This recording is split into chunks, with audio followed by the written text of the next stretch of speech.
les malaises sociaux que l'on vit actuellement, les clairvoyants l'ont annoncé depuis longtemps.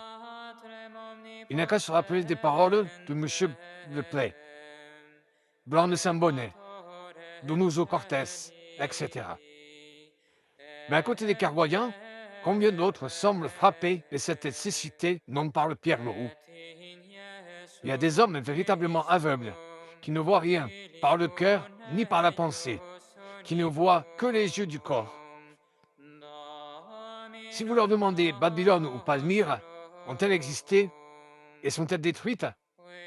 Ils vous répondront oui, car ils peuvent vous montrer les ruines matérielles, les débris d'édifices enfouis dans les sables du désert. Mais si vous leur dites que la société actuelle est détruite, ils ne comprendront pas et se riront de vous.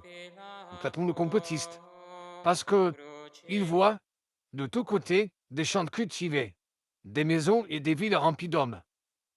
Que dire à ces aveugles? Sinon que Jésus disait à leurs semblables, Oculos habentes non vident. Et cependant, la Providence ne leur ménage pas les avertissements.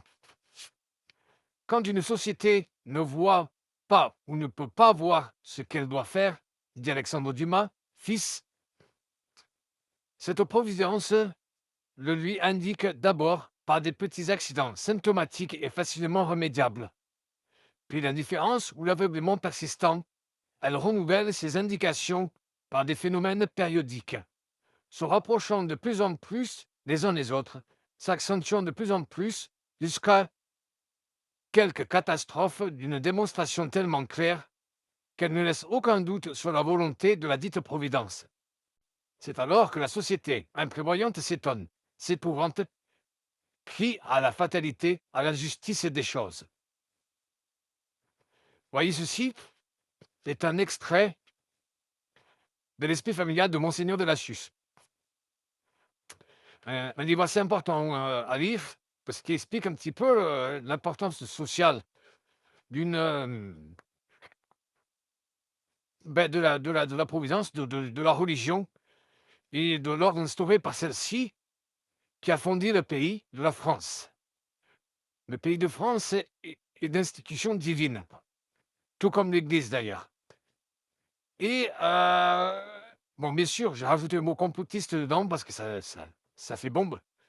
Je ne sais pas si ça va être ban ou pas, mais voilà, dans tous les cas, c'est l'importance. Donc, faites un petit tour, un petit saut sur ces ouvrages, sur ces auteurs antilibéraux comme Monseigneur Juin, Monseigneur Lassus, Monseigneur Gaume. Hein.